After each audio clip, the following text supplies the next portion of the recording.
I need to ask you something before we start. How many days in a row does a country have to get hit before the media calls it what it is? 6 days. 6 consecutive days of violent, deadly, infrastructure-destroying severe weather tearing across the United States from April 23rd to April 28th, 2026. 6 days. An EF4 tornado. 2 deaths in Texas. An EF3 tornado 80 miles from Dallas. A particularly dangerous situation tornado warning in Illinois. 300,000 homes without power. A man killed by a falling tree in Michigan. A man named Juan Madrid was killed in his home in Runaway Bay, Texas. His wife was injured. Their 4 children are without a father. Their home and everything they owned gone in 6 days. And right now, as you watch this video, another severe weather threat is developing. Another cold front, another round of storms, targeting the same battered corridor that has already absorbed 6 straight days of this. This is not normal.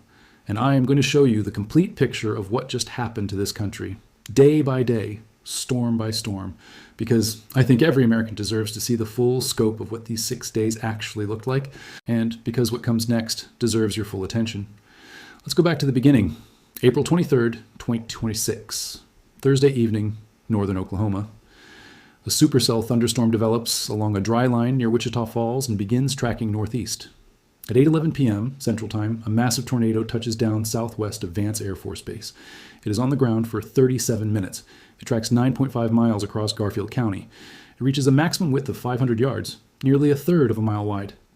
At 8:22 p.m., the National Weather Service in Norman, Oklahoma, issues a tornado emergency. Not a tornado warning, a tornado emergency. That designation is reserved for situations where a large, extremely dangerous, life-threatening tornado is confirmed on the ground. The NWS used those words. Confirmed large and destructive tornado. For southeast Enid, Oklahoma, a city of 50,000 people. The tornado hit the Gray Ridge Estates neighborhood on the south side of Enid with winds between 170 and 175 miles per hour. That is an EF4, the most powerful tornado in the United States since an EF5 struck North Dakota in June 2025. The first EF4 in Garfield County, Oklahoma, since April 26, 1991, a 35-year gap. Homes in Gray Ridge Estates were knocked down to their foundations. Vehicles were flipped across the neighborhood. A photograph from Enid was found more than 100 miles away in Bartlesville, Oklahoma.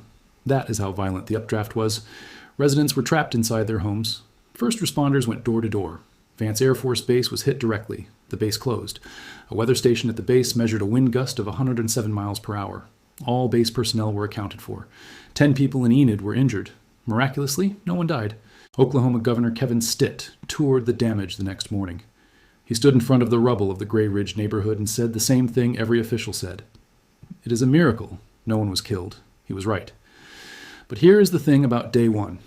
It was not the worst day of the outbreak. Not even close.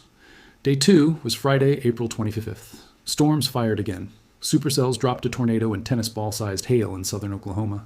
A tree crashed through a house in Pelahatchie, Mississippi. 1 minor injury, but the atmosphere was still loading. The warm sector was still juiced, and day 3 was coming. Saturday, April 26th. North Texas.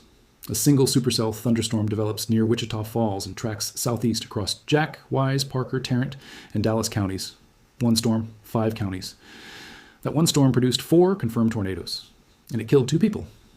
The EF2 tornado hit Runaway Bay, Texas, 80 miles northwest of Dallas. Wind speeds confirmed at 130 to 135 miles per hour. Peak width, just over half a mile. A double-wide manufactured home was completely destroyed. Found 100 yards downwind of where it started. Juan Madrid was inside that home. He died. His wife Gloria was injured. The family has lived in Wise County for nearly 20 years. He was a landscaper. He had 4 adult children. The Wise County judge confirmed the death publicly the next morning. The second death happened near Springtown in Parker County. Rear flank downdraft winds. The same supercell. A second person gone. That same Saturday night, the storm also hit Springtown. An EF1 tornado. Nearly 10 miles long. 2/3 of a mile wide. Dozens of homes damaged. 1,690 customers without power in Runaway Bay alone. At least 20 families displaced. Baseball-sized hail pummeled multiple communities. Nearly 40,000 Encore customers across North Texas lost power that night. On Sunday, April 26th, twin tornadoes were observed near Foraker, Oklahoma. Simultaneously, 2 tornadoes at once, visible at the same time. Day 4. Day 5 was Monday, April the 27th. And this is the day that hit the widest geographic footprint. The Storm Prediction Center issued a moderate risk for parts of Missouri and Illinois. A particularly dangerous situation tornado watch was issued at 2:45 p.m. Central Time. PDS, the SPC's highest urgency watch designation, covering northeast Arkansas, western Tennessee, southeastern Missouri, southern Illinois, southwest Indiana, and western Kentucky. 6 states under one PDS tornado watch simultaneously. Monday night, a tornado moved through Germantown and Carlisle in Clinton County, Illinois. Homes damaged, trees and power lines down, roads blocked, families displaced. The American Red Cross was on scene before midnight. At 10:10 p.m., the National Weather Service in Little Rock issued a particularly dangerous situation tornado warning for Stone County, Arkansas. An observed destructive tornado moving through Hanover and surrounding communities. On the ground for approximately 10 miles. Debris lofted high into the air, wrapped around the backside of the storm. Homes damaged, vehicles damaged, power lines down, roads blocked by fallen trees. And then in Michigan, a man was outside in Kent County. He saw a tree beginning to fall. He shouted a warning to the people around him. They moved. The tree came down. It came down on him. He was 39 years old. He saved the people standing next to him. And then he was gone. The power outage numbers from Monday night are staggering. Indiana, 65,000 customers. Michigan, 55,500. Tennessee, 41,300. Ohio, 33,800. Missouri, 27,000. Kentucky, 24,000. Illinois, 10,600. Wisconsin, 8,000. 8 states. More than 300,000 homes without power. In one night, an Interstate 70 flooded in both directions in St. Louis. A major interstate flooded during Monday night rush hour. But we are not done, because day 6 was Tuesday, April 28th, and it hit Mineral Wells, Texas, at 5 p.m. Hemster Tuesday evening, a confirmed tornado moved toward Mineral Wells from the west along Highway 180.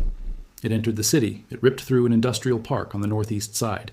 Buildings shredded, roofs torn apart, metal wrapped around utility poles, an HVAC manufacturing plant heavily damaged. The storm also destroyed portions of Country Club Estates and the corridor along Highway 180 toward Lake Mineral Wells State Park. Debris, downed trees, and leaning power lines covered the area. The National Weather Service rated it an EF3. Peak winds of 145 miles per hour. 5 people taken to the hospital, 2 by ambulance. The Mineral Wells mayor declared a local state of disaster. A curfew was imposed for the affected zone. The mayor said plainly that recovery from Mineral Wells will be long-term. Meanwhile, the same Tuesday storm system produced grapefruit-sized hail near Godley, Texas. Tennis ball and baseball-sized hailstones hammered Springfield, Missouri. They smashed windshields. They knocked down power poles. They hit Dickerson Park Zoo so hard the zoo had to close. An emu was killed by the hail, and the same system dropped multiple other tornadoes across Johnson County, Texas.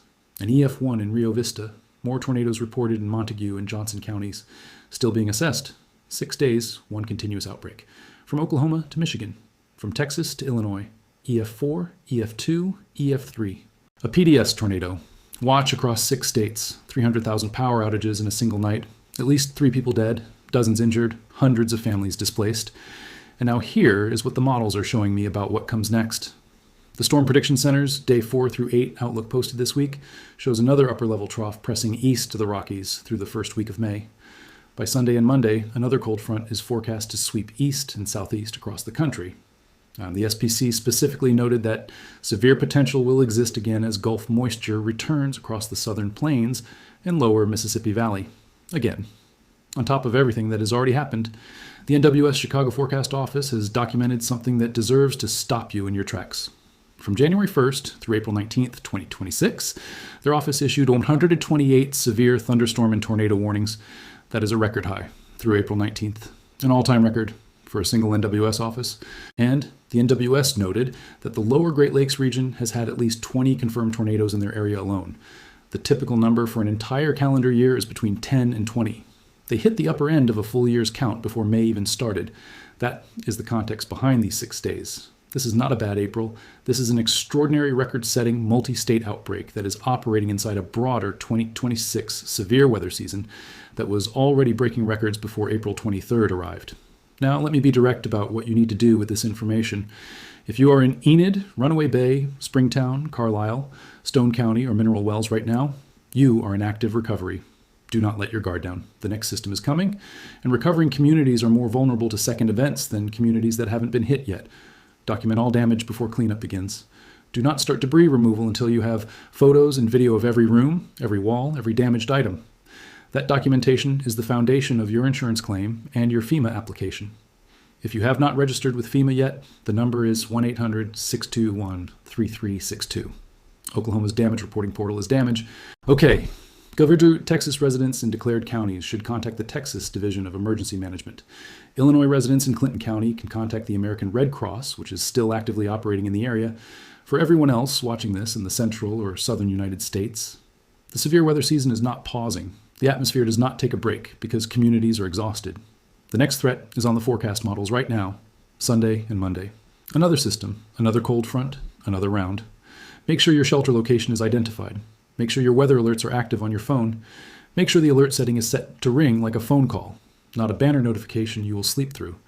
And if you have family anywhere from Texas to Illinois to Michigan and Tennessee, call them this week, not when the next watch is issued. Now, because the most important preparation for the next storm is the one you do before anyone knows exactly where it is going. 6 days, 3 confirmed deaths, hundreds of families who no longer have homes to go back to, a record number of warnings from a single NWS office, 300,000 Americans without power in one night, and another system already on the models. America is not recovering from one storm. America is absorbing an outbreak that does not appear to be finished. Share this video right now with everyone you know in the central and southern United States. There are people in your network right now who have no idea how severe this 6-day stretch actually was, and there are people who need to be preparing for what the models say is still coming. You are the bridge. Be that bridge.